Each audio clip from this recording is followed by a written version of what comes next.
ইরানের যারা ফলোয়ার আছেন, আজকের এই ভিডিওটা দেখে আপনাদের কলিজা শান্ত হয়ে যাবে।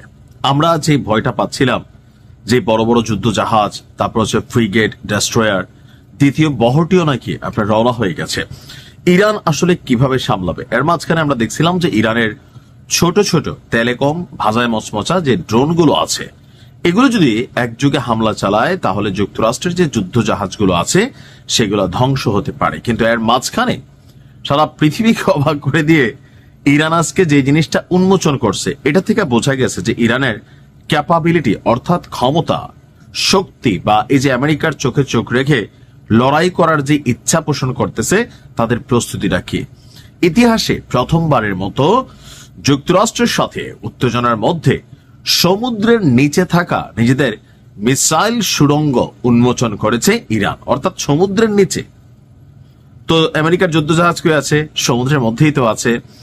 ধারণা করা হচ্ছে এসব সুড়ঙ্গে শত শত